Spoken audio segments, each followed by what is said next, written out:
ഹരേ രാമ ഹരേ കൃഷ്ണ. ശ്രീമദ് നാരായണീയം തുടരുന്നു. ദശകം 5, ശ്ലോകം 7, 8, 9. മലയാള വിവർത്തനം.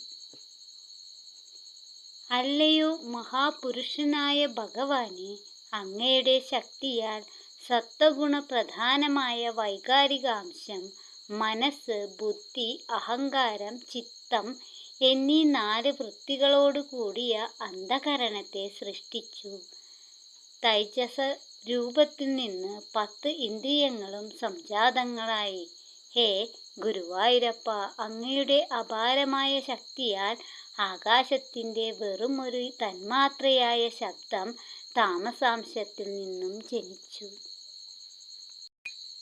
ഹേ സർവശക്ത, ശബ്ദത്തിൽ നിന്നും ആകാശത്തെയും അതിൽ നിന്ന് സ്പർശത്തെയും അതിൽ നിന്നും മാരുതനെയും വീണ്ടും രൂപത്തെയും പിന്നീട് തേജസ്സിനെയും തേജസ്സിൽ നിന്ന് രസം, ജലം എന്നിവയെയും ഗന്ധം, ഭൂമി എന്നിവയെയും അങ്ങ് സൃഷ്ടിച്ചു. ലക്ഷ്മീകാന്തനായ ഭഗവാനെ, ഇങ്ങനെ ആദ്യം വിവരിച്ചവരോടുള്ള സംബന്ധത്താൽ അവയുടെ ധർമ്മങ്ങളോട് ചേർന്നിണങ്ങിയ ഈ ഭൂതസംഘത്തെ അങ്ങു തന്നെ താമസാംശത്തിൽ നിന്നും സൃഷ്ടിച്ചു. ഈ ഭൂതസമൂഹങ്ങളും ഇന്ദ്രിയ ഗണങ്ങളും അവയുടെയെല്ലാം അതിശയന്മാരായ ദേവന്മാരും വെവ്വേറെ തന്നെ ജാതരായെങ്കിലും ബ്രഹ്മാണ്ഡ നിർമ്മിതയാകുന്ന മഹാകൃത്യത്തിനു അവരാരും തന്നെ ശക്തരായില്ല.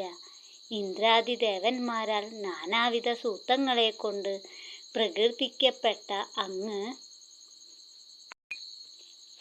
ഈ തത്വങ്ങളിലേക്ക് സ്വയം പ്രവേശിച്ച് പ്രവർത്തന ശക്തിയെ ഉദ്ദീപിക്കുകയും സർവഭൂതങ്ങളെയും ഇന്ദ്രിയങ്ങളെയും സംഘടിപ്പിച്ച് സ്വർണമയമായ ഒരണ്ഡത്തെ സൃഷ്ടിക്കുകയും ചെയ്തു. ഓം നമോ ഭഗവതേ വാസുദേവായ. സർവം കൃഷ്ണാർപ്പണം.